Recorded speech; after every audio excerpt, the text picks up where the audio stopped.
여러분, 그리스도인으로서 우리가 최고 영광스러운 순간은 언제일까요? 저는 그것이 저를 통해서 하나님이 드러날 때라고 생각을 합니다. 당신을 보니 하나님 계신 게 틀림없어요. 당신의 삶을 보니 정말 하나님 계시는군요. 혹은 당신을 보니까 나도 교회 가서 예수를 믿고 싶어요. 여러분, 그게 제가 사는 모습을 보고 이런 말을 하는지, 아니면 제 삶에 나타나는 하나님의 놀라운 기적을 보면서 하나님 정말 계시는군요, 이렇게 말하는 것이든지, 그것도 아니면 제가 가르치는 성경 말씀을 듣고서 이런 말을 하든지 간에 어쨌든 저를 보고서 저 때문에 하나님을 알게 되고 하나님 앞으로 나아가고 싶은 마음이 일어나게 된다면, 저는 그것이야말로 인생에서 최고 영광스럽고 보람된 그런 일이다, 저는 그렇게 생각하고 있습니다. 왜냐하면 그런 삶이야말로 저를 세상의 빛으로 세워주신 하나님의 목적을 정확하게 이루어내는 삶이 되기 때문입니다. 학생 때 저를 따라 교회에 온 친구가 있었습니다. 특별히 교회 가자고 전도한 것도 아닌데 이상하게 저를 따라서 교회에 나왔습니다. 이 친구에게 교회 선생님이 물었습니다. 너 어떻게 해서 교회 나오게 됐니? 그때 이 친구가 이런 대답을 뜻밖의 하는 것을 들었습니다. 저를 가리키면서 저 친구 집을 보니까 교회 가고 싶어졌어요. 저는 그 친구가 그때 저희 집 뭘 보고 그런 말을 했는지 지금도 모릅니다만은, 저는 그때 우리 집이 그리스도인의 가정으로서 들을 수 있는 최고의 영광스러운 말을 들었다는 것을 그때는 몰랐었습니다.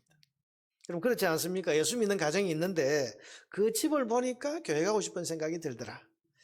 그 집을 보니까 하나님 믿고 싶은 생각이 나더라. 여러분, 그렇다면 그 가정은 세상의 빛이 된 겁니다. 하나님을 모르는 사람에게 등불처럼 환하게 비추어서 하나님이 여기 계시는구나, 하나님이 정말 계시는구나 하는 것을 보게 하고 알게 하는, 여러분, 이것이 바로 세상의 빛된 사명을 다하는 일입니다. 여러분, 세상의 빛이라는 것을 어렵게 생각하지 마세요. 다른 게 아닙니다. 캄캄한 세상에서, 그래서 영적으로 어두워서 사람들이 하나님을 보지 못하고 있는데, 그런 세상에서 하나님이 보이도록 빛을 발하는 것입니다.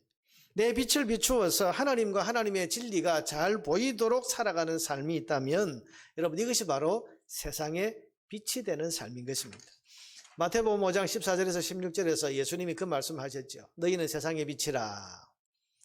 산 위에 있는 동네가 숨기지 못할 것이요, 산 위에 있는 동네, 그 다음에 등경 위에 있는, 그래서 등불을 켜서 저 구석에 두지 않고 등경 높은 곳에 두나니 이러므로 집안 모든 사람에게 비치느니라. 그래서 빛된 우리를 다른 사람들이 다 볼 수 있는 자리에 세워놓으셔서 빛을 발하는 거예요. 집안 모든 사람들이 그 빛을 볼 수 있도록. 그럼 어떻게 됩니까? 이같이 너희 빛이 사람 앞에 비치게 하여 그들로 너희 착한 행실, 너희의 삶을 보고 하늘에 계신 너희 아버지께 영광을 돌리게 하라. 우리 삶을 보고서 하나님이 위대하신 분이구나, 하나님이 정말 살아계시는구나, 하나님은 참 영광스러운 분이구나 하는 것을 내 주변의 사람들이 우리가 비추는 빛을 보고서 하나님을 그렇게 알게 되는 그런 일이 일어나게 하는 것이 바로 세상의 빛이다, 그런 말씀하신 것입니다. 여러분, 구약에 나오는 이스라엘 나라가 바로 하나님이 가나안 땅에 그 당시에 세우신 세상의 빛이었습니다. 하나님을 모르고 온갖 우상을 섬기는 주변 가나안의 족속들, 세상 나라들에게 하나님이 계시다는 것을 보여주고, 또 헛된 우상을 버리고 하나님을 섬기고 예배하는 자리로 나아오고 싶은 그런 마음을 불러일으키도록 하기 위해서 하나님이 가나안 땅에 세우신 빛과 같은 존재가 바로 이스라엘 나라였습니다. 그래서 하나님께서는 이 이스라엘 나라에게 특별한 대우를 해주셨습니다. 왜냐하면 여러분, 이 모든 사람들이 지켜보고 있는 이 나라가 하나님이 계시는 증거가 많이 나타나고, 또 하나님이 특별히 잘 섬길 때, 하나님을 잘 섬길 때 하나님께 복 받는 것이 많이 드러나게 되면 주변 모든 나라 사람들이 우리는 못 사는데 저 나라는 왜 이렇게 잘 살지? 보니까 하나님이 계셔요.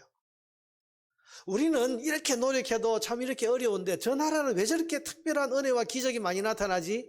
가서 보니까 하나님을 잘 섬기고 있어요. 하나님을 섬겨야 되구나.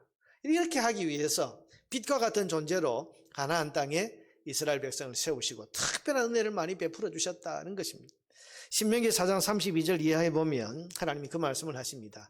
네가 있기 전 하나님이 세상을 사람을 세상에 창조하신 날부터 지금까지 지나간 날을 상고해보라.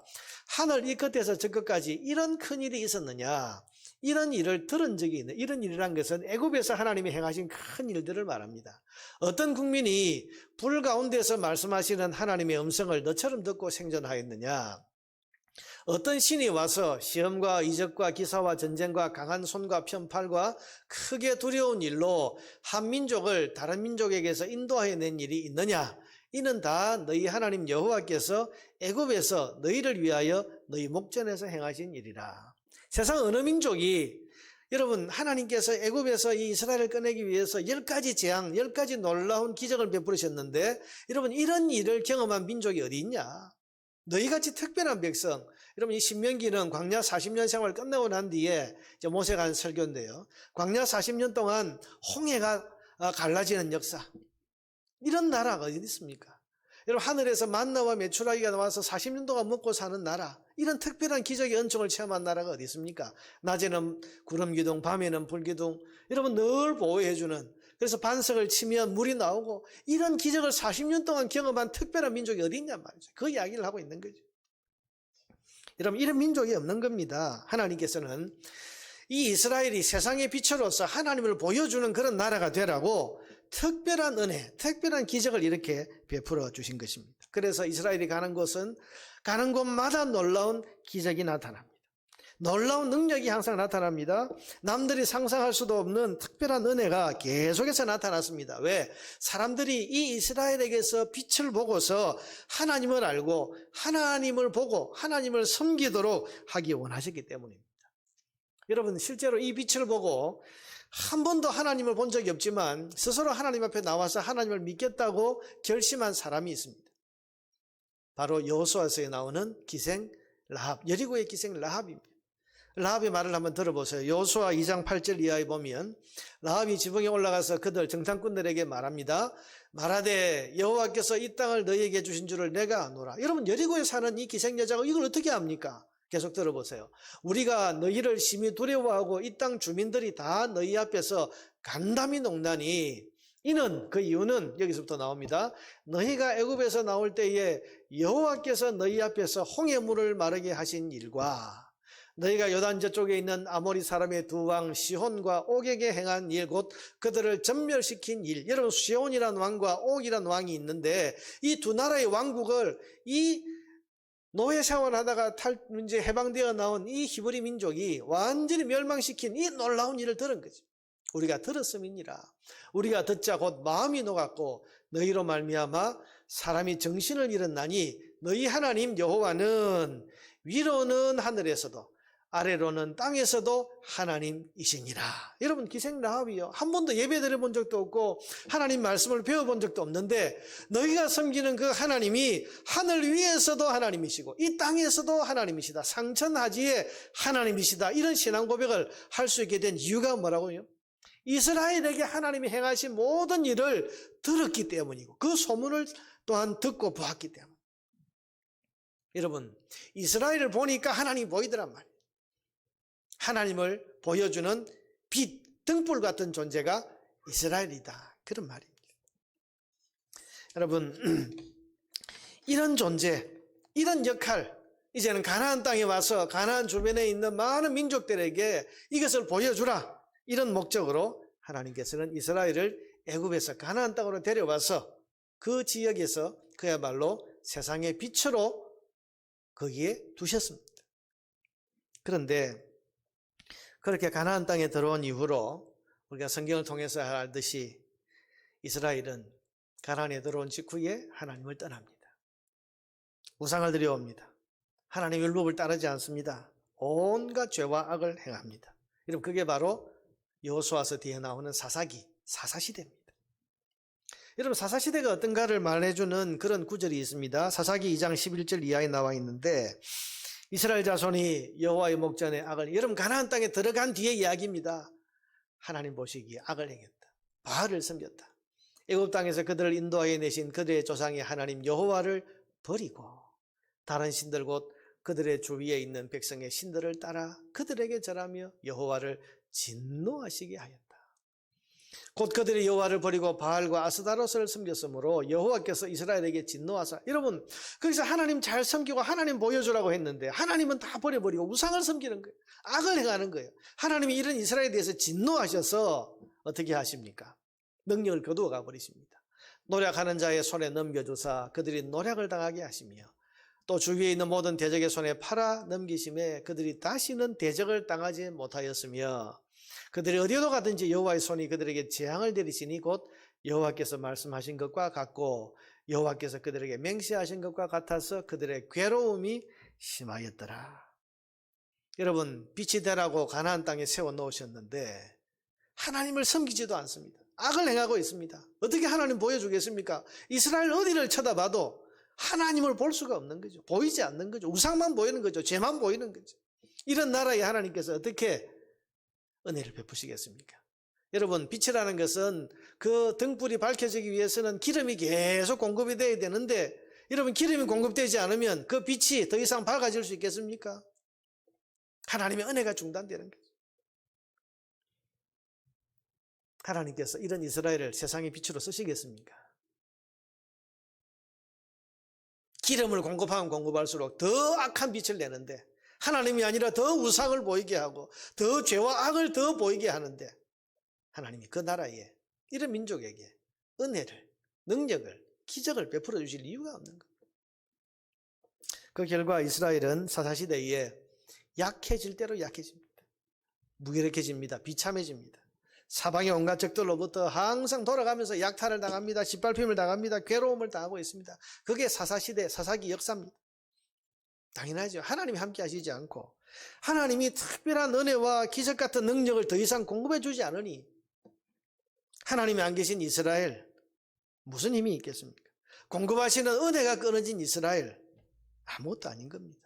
그래서 매일 당합니다. 매일 뺏깁니다. 매일 탄식과 고통과 한숨 속에서 아까 우리가 읽은 그 본문처럼 늘 괴로움을 당합니다. 이것이 사사시대의 배경입니다. 이어지는 오늘 본문은 여러분 사무엘상인데 사무엘서인데 시대는 아직 왕이 세워지지 않은 사사시대 말기입니다. 아직도 여러분 이 시대는 다르지 않았습니다. 이때는 주변 나라 가운데서 특별히 블레셋이라고 하는 강한 민족이 일어나서는 이스라엘을 짓밟고 있던 시대입니다. 여러분 이걸 막아보겠다고 그 당시에 사무엘 앞에 사사였던 엘리, 그 엘리의 두 아들 홈리와 비느하스 두 사람이 블레셋을 막아보겠다고 나갑니다. 전쟁이 됩니까? 안 됩니다. 할 때마다 깨지는 거죠. 그래서 생각한 게 뭡니까? 옛날 우리 조상들이 법궤를 들고 나가니까 이기더라. 그래서 하나님 전에 있는 그 법궤를 들고 나가서 싸웠는데 이런 법궤가 온다는 이야기를 듣고 블레셋 사람들이 벌벌 떨었습니다. 왜? 예전에 그 하나님이 함께 하실 때의 그 놀라운 능력을 그들도 알고 있기 때문에 벌벌 떨었는데 막상 죽기로 부딪혀 보니까 아무것도 아닌 거예요. 하나님이 함께 하지 않으니까. 은혜와 능력과 기적이 나타나지 않으니까 여러분 판판이 깨지는 겁니다. 대패했습니다. 블레셋에게 법궤를 뺏겼습니다. 엘리의 두 아들은 죽어버렸습니다. 이스라엘은 그런 블레셋의 진노를 더 많이 쌓아서 더 위태로운 상황이 되어서 오늘 본문에 보면 아예 이 이스라엘 민족을 멸망시키려고 군대를 이끌고 쳐들어오는 이런 상황까지 맞이하게 된 것입니다. 자, 여러분, 세상에 빛이 되라고 하나님 세워놓으셨는데 세상에 빛이 되기는커녕 세상의 비웃음거리가 되고 세상의 조롱거리가 되고 우리 주님 말씀처럼 길에 버리워진 맛있는 소금처럼 사람들의 지나가던 사람들의 발에 이리 채이고 저리 채이는 그런 비참한 신세가 되었습니다. 세상의 빛으로서 하나님 보여주는 하나님의 진리를 보여주는 그런 존재가 되라고 세워놓았더니 오히려 하나님의 영광을 다 가려버리는 캄캄한 존재가 되어버린 것입니다. 이스라엘을 아무리 들여다봐도 하나님 보이지 않습니다. 죄만 보입니다. 악만 보입니다. 우상만 보입니다. 여러분, 세상의 빛이 빛 노릇을 못하면 세상의 비웃음거리가 되고 조롱거리가 되어버립니다. 하나님의 은혜가 안 나타납니다. 기도해도 응답이 없습니다. 능력과 기적이라는 것이 도무지 나타나지를 않습니다. 어디를 봐도 하나님이 함께 계시다는 증거가 없습니다. 하나님의 흔적을 그 사람의 삶에서 발견할 길이 없는 거예요. 삶은 피폐해집니다. 무기력해집니다. 탄식과 한숨이 나오고 괴로움이 떠나지를 않고 결국은 불신자들보다도 더 못한 삶을 사는 겁니다. 교회는 다니는데 예수를 믿는다 그러는데 삶이 너무 무기력해요. 형편없어요. 여러분, 이런 사람을 보고 예수 믿을 생각이 나겠습니까? 이런 사람이 사는 모습을 보고 하나님이 계시구나, 하나님이 영화로우신 분이구나 하는 것을 여러분 알 수 있겠습니까? 빛이 될 수 없는 거죠.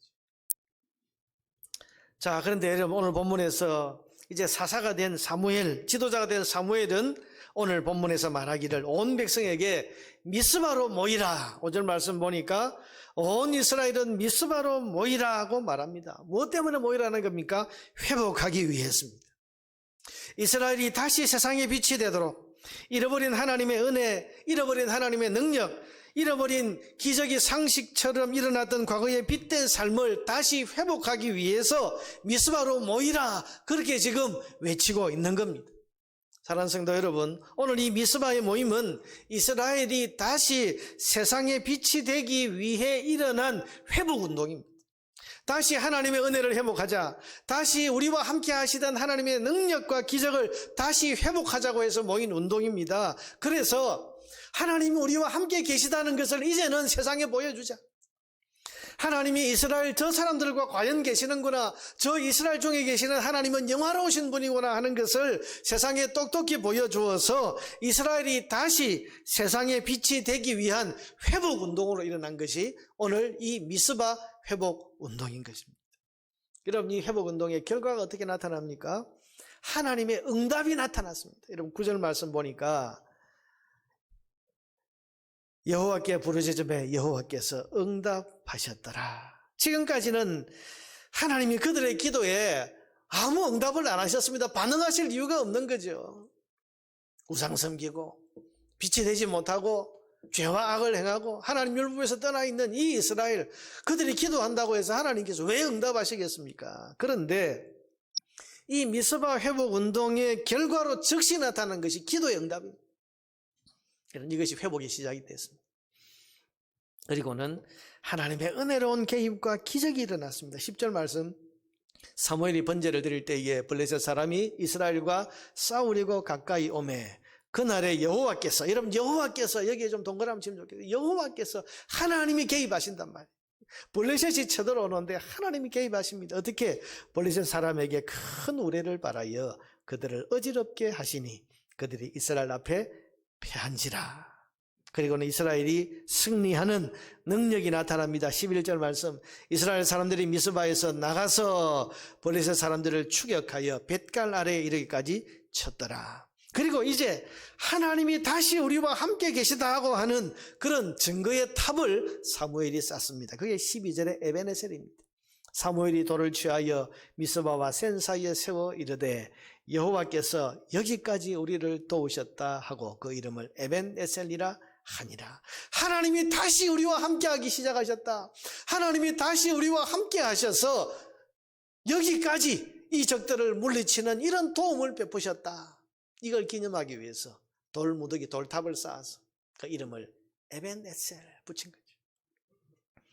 그리고 그 이후에 하나님이 계속 함께 하시는 증거가 나타납니다. 13절 14절 보니까 이에 블레셋 사람들이 굴복하여 다시는 이스라엘 지역 안에 들어오지 못하였으며, 이런 블레셋 사람들이 하나님이 함께하는 이스라엘을 보니까 이제는 두려워서 저 이스라엘에 여호와 하나님이 다시 함께 하시는구나,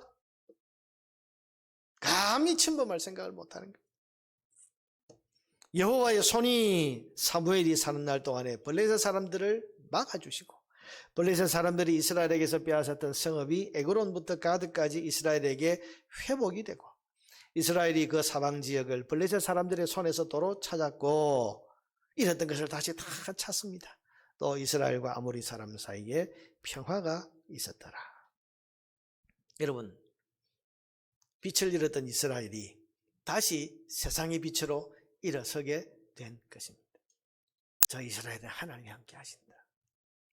하나님을 보여주는 거죠. 여러분, 우리가 미스바의 이 회복운동에 주목해야 하는 이유가 여기에 있습니다. 왜냐하면 우리도 지금 다시 회복해야 되기 때문입니다. 그래서 우리가 잃어버린 은혜 다시 회복해야 되지 않습니까? 우리가 잃어버린 능력, 잃어버린 기적 같은 삶, 그리고 놀라운 기도의 응답, 이거 다시 회복해야 되지 않겠습니까? 그래서 다시 교회가, 다시 우리가 세상의 빛이 되어서 우리를 통해서, 우리를 보고서 하나님을 볼 수 있도록, 하나님과 하나님의 진리를 세상에 볼 수 있도록 그렇게 해야 되지 않겠습니까? 지금 우리에게 이 미스바의 회복 운동과 같은 이런 회복의 운동이 지금 일어나야 되는 거예요. 미스바의 회복 운동은 구체적으로 어떻게 진행이 되었습니까? 오늘 그것을 생각해 보려고 합니다. 첫째는 회개 운동이었습니다. 6절입니다. 그들이 미스바에 모여 뭘 했습니까? 물을 길어 여호와 앞에 붓고, 여러분, 물을 길어서 여호와 앞에 부었다. 다 모인 백성들이 물을 길어 와서 하나님 앞에 다 쏟아 부었다. 여러분, 물을 길어 부었다는 것은 이게 우리 눈물이라는 뜻입니다. 하나님, 이 길어온 물처럼 우리 마음이 아프고 슬퍼서 하나님 앞에 눈물을 흘립니다. 그날 종일 금식하고 거기에서 이르되 우리가 여호와께 범죄하였나이다 하니라. 여호와여, 우리가 범죄하였나이다. 우리가 하나님을 떠났었나이다. 간절한 마음으로 통렬한 회개를 했습니다. 여러분, 3절을 보세요. 사무엘이 이스라엘 온 족속에게 말하여 이르되 만일 너희가 전심으로 여호와께 돌아오려거든, 회복을 원하거든 이방신들과 아스다롯을 너희 중에서 제거하고. 여러분, 그들 가운데 우상이 있었단 말이죠. 하나님을 섬겨야 될, 아니 하나님만을 섬겨야 될 언약 백성이 하나님을 버리고 우상을 섬기면서 잘 살아보려고 했던 겁니다. 여러분, 이 가나안의 신 바알과 아스다롯은 농경신, 농사의 신입니다. 비와 구름을 주관해서, 그래서 농사에 적절한 비를 내리고 바람을 불게 하는 그런 구름과 비를 주관하는 신이 바알과 아스다롯으로 그렇게 알려져 있었습니다. 여러분, 이스라엘이 가나안에 들어와 보니까 이제 농사를 지어야 돼요. 지금까지는 애굽에서 목축 생활을 했고 광야에서도 40년 동안 하나님 주신 만나를 먹고 살았는데 가나안 땅에 들어오니까 이제는 농사를 지어야 되었습니다. 농사를 지어본 경험이 없는 사람이니까 주변의 가나안 민족들이 어떻게 농사 짓는가를 보니까 누구를 섬겨요? 바알과 아스다롯, 우상을 섬기는 겁니다. 여기에는 농사가 잘 되려면 바알을 섬겨야 돼. 아스다롯을 잘 섬겨야 돼. 그래서 그들은 먹고 살기 위해서, 속이 부자가 되고 잘 살아보기 위해서 하나님을 버리고 바알과 아스다롯을 섬기기 시작한 것입니다. 여러분, 돈이 우상이 되었습니다. 사실은 하나님께서 이미 가나안 땅에 들어가면 이른 비와 늦은 비를 적당한 때에 내가 내려주겠다. 너희가 나를 잘 섬기고 또 내 율법을 잘 지키면 내가 이른 비와 늦은 비를 적당한 때에 내리면 그 땅은 너희에게 먹고도 풍성함이 있도록 많은 소출을 거두게 할 거다 약속하셨는데, 그 하나님의 약속과 말씀 같은 건 다 잊어버리고 내팽개쳐버리고 가나안 사람들이 하는 말, 가나안 사람들이 어떻게 농사 짓나, 바알과 아스다롯 잘 섬겨야 되고 거기 제사 늘 드려야 되고, 그러면 비가 온다, 그러면 구름이 낀다, 그러면 농사가 잘 된다. 거기에 혹하고 넘어간 거죠.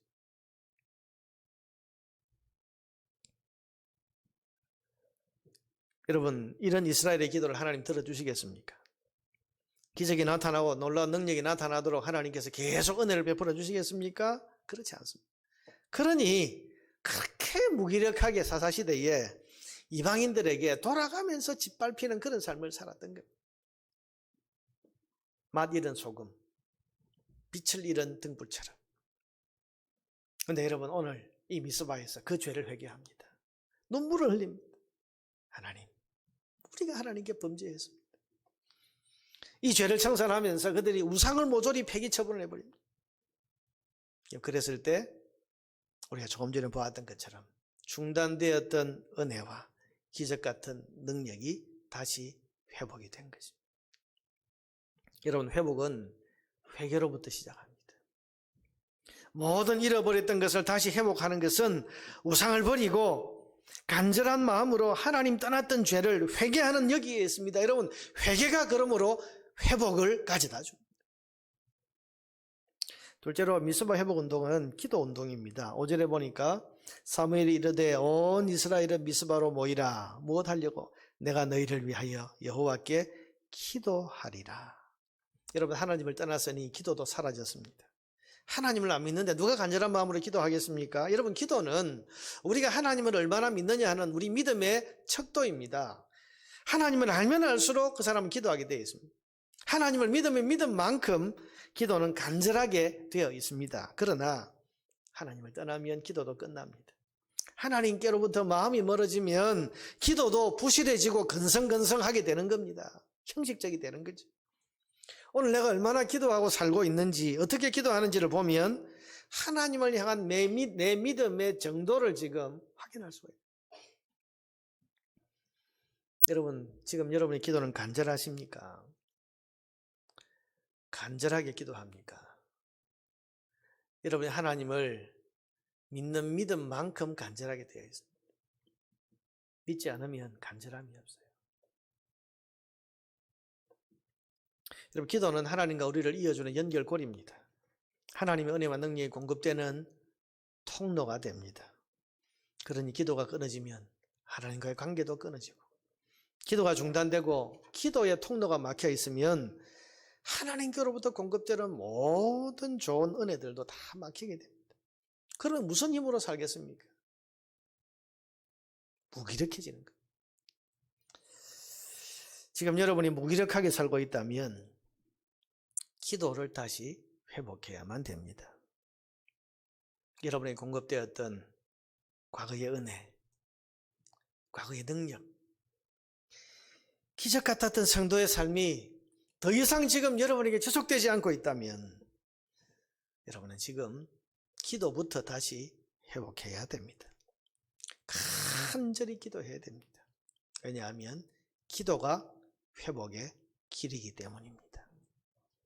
세 번째로 미스바 회복 운동은 온전한 예배 회복 운동이었습니다. 9절 말씀을 보세요. 사무엘이 젖 먹는 어린 양 하나를 가져다가 온전한 번제를 여호와께 드리고, 여러분 여기 온전한이라는 단어가 붙었습니다. 온전한 예배. 여러분 그 이전에도 번제를 드렸습니다. 엘리의 두 아들 홈니와 비나스의 예배를 한번 생각해 보세요. 사무엘상 2장 17절에 보면 그들의 제사가 어떠했는가. 사무엘상 2장 17절에 보니까 그 소년들이 죄가 하나님 앞에 심히 큰 것은 그들이 여호와의 제사를 멸시했다. 여러분, 아버지 제사장을 이어서 홈니와 비나서 두 아들이 제사장이 되어가지고 제사를 드리는데 이게 여러분 형편없는 제사예요. 하나님께 번제 불로 태워드려야 되는데 하나님 삶은 걸 원하신다. 자기들이 삶은 고기가 먹고 싶으니까 삶아라. 또 삶는 중에 제일 좋은 고기는 하나님께 오리를 드려야 되는데 거기서 제일 좋은 고기를 삼지창 그 갈고리로 푹 찔러가지고는 그걸 꺼내가지고는 제일 좋은 거는 자기들이 먹어봐. 여러분 이게 하나님께 드리는 제사를 이렇게 번제를 이렇게 우습게 여겨도 그들은 아무런 감각이 없었습니다. 그래서 성경이 말하기를 여호와의 제사를 멸시했다. 예배를 우습게 알고 예배를 가볍게 여겼습니다. 그래서 망한 겁니다. 여러분 예배가 뭡니까? 예배는 하나님께 우리의 존경과 감사를 최고로 정중하게 올려드리는 경배의 행동입니다. 예배의 배자, 경배의 배자가 여러분 절하다 하는 배자 아닙니까? 절하는 것. 하나님께 최고의 존경과 감사의 의미를 담아서 절을 올리는 것이 바로 우리가 지금 예배하는 이 행동인 것입니다.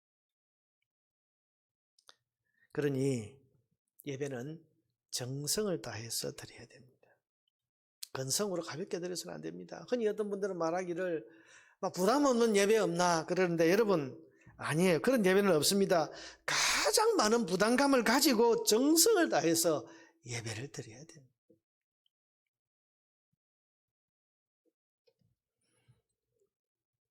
코로나 시대에 제일 영향을 많이 받은 것이 예배입니다. 어떤 분은 예배가 무너졌다 그러는데 그만큼 예배가 많이 흐트러졌다는 이야기입니다. 예배에 최선을 다하지 않을 가능성이 굉장히 많아졌습니다. 여러분 영상 예배를 우리 한국교회가 이 코로나 시대에 도입하게 된 것은 확진자들이나 혹은 밀접 접촉자 혹은 또 접촉 의심되는 이런 분들이 집 밖으로 나오지 않고 또 다른 사람들에게 폐를 끼치지 않기 위해서 집 안에서 머물게 되는데 예전 같으면 여러분 이분들이 집 안에서 머물러 있으니까 예배를 드릴 수가 없잖아요. 근데 지금은 발전된 기술이 있기 때문에 영상도 가고 음성도 가고 하니까 실시간에 그래도 그분들이 그래도 최선을 다해 그런 예배나마 드릴 수 있도록, 그 예배나마 드릴 수 있도록, 그렇게 해서라도 예배에 참여할 수 있도록 최선을 다하기 위해서 그렇게 만들고 또 도입한 것이 영상 예배입니다. 그런데 영상으로 예배를 드릴 수 있습니다라고 했더니 확진자도 아니고 뭐 밀접 접촉자도 아니고 의심자도 아닌데도 불구하고 나는 오늘 뭐 영상으로 예배할래 뭐 이러면서 여러분 성의 없이 집안에 쉽게 머무르기를 그렇게 선택하는 사람들이 있다면 여러분 이건 예배의 정성을 다하는 게 아니죠. 오늘 여러분 예배드리기 위해서 이곳에 나온 분들 혹은 또 지금 이런저런 형편으로 영상으로 예배를 드리고 있는 분들 여러분 정성을 다하고 있지 않습니까? 우리 찬양대가 여러분 찬양하는 게 그냥 하는 겁니까? 정성을 다해서 하는 거예요. 우리 기도하시는 장로님이 기도할 때 여러분 그냥 하는 겁니까? 정성을 다하는 거죠. 오늘 설교하고 있는 저도 지금 정성을 다하고 있어요. 예배하는 여러분 정성을 다하고 저는 오늘 아침에 새벽에 앞에 이 강단 꽃꽂이를 보면서 저 꽃꽂이를 저 장식을 누구를 위해 했나? 뭐 뻔한 생각이지만 당연한 생각이지만 새벽에 그 생각이 들더라고요. 여러분 이게 목사를 빛내기 위해서 얘기한 겁니까? 아닙니다, 여러분. 하나님을 예배하기 위해서 하나님을 올려드리기 위해서 정성을 다해서 지금 여러분 장식한 거 아닙니까? 우리 찬양대 찬양이 목사를 빛내고 목사를 드러내려고 하는 거 아니에요. 눈에 보이지 않지만은 이 자리에 임재해 계신 그 하나님 앞에 그 하나님이 기뻐 받으시는 찬양이 되라고 그렇게 여러분 정성을 다해서 올려드린 거 아닙니까? 예배는 정성을 다 드려야 돼요. 여러분 영상 예배가 행여 내 게으름이나 나태함을 도모하고는 그런 도구가 또 요령이 되고 있다면 이건 아닙니다. 예배를 가벼이 근성으로 대하는 것이 될 뿐입니다. 사무엘 선지자는 미스바에서 온전한 번제를 드립니다. 자, 여러분 이 상황이요 보통 상황이 아니에요. 블레셋 군대가 지금 미스바에 이 이스라엘 백성이 모여있다는 이야기를 듣고 저 모여있으니까 가서 다 죽여버리자 그러면서 지금 군대를 이끌고 쳐들어오는 소식 그 보고를 지금 방금 들은 상황입니다. 그런데 이 급박한 상황에서도 사무엘은 약식 예배를 드리지 않았습니다. 뭐 대충 형식만 갖춘 그런 건성건성한 예배를 드린 것이 아니라 온전한 번제를 드립니다. 여러분 이건 예배에 대한 확신이 없으면 안 되는 일이에요. 예배가 회복되면 은혜도 회복된다는 확신, 예배가 회복되면 기적도 회복되고 예배가 회복되면 잃어버렸던 모든 하나님의 능력도 다시 우리에게 회복된다고 하는 이 확신을 가지고 온전한 예배를 지금 이 상황에서 드렸던 것입니다.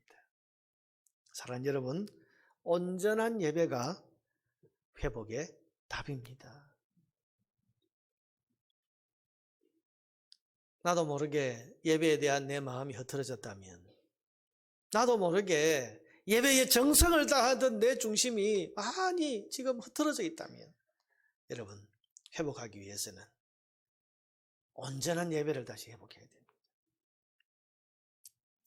지금 우리에게는 미스바 회복운동과 같은 이런 회복운동이 일어나야 됩니다.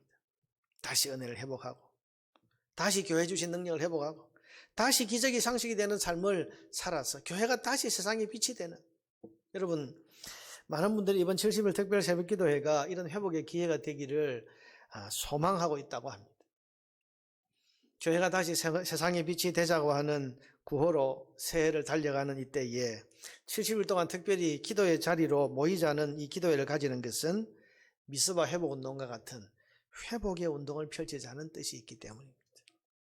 여러분 이 70일 기간 동안 새벽마다 교회 직접 나오시든지 아니면 이런저런 형편으로 나오지 못하면 집에서 영상으로 참여하시든지 간에 똑같은 마음을 가지고 여러분 회복을 사모하면서 여러분 참여하십시오.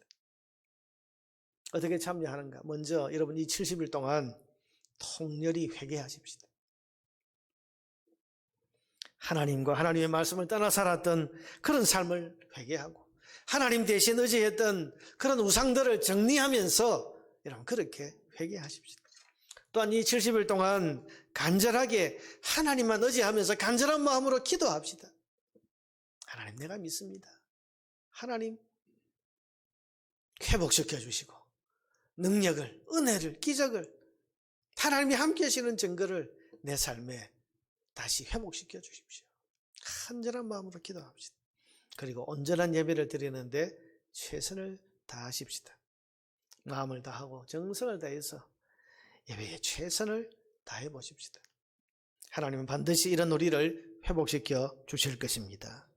이런 회복의 은혜를 받아서 교회가 또 우리 자신 한 사람 한 사람이 다시 세상의 빛이 되어서 하나님을 보여주고 하나님을 드러내는 빛된 사명을 잘 감당할 수 있게 되기를 주님의 이름으로 축복합니다.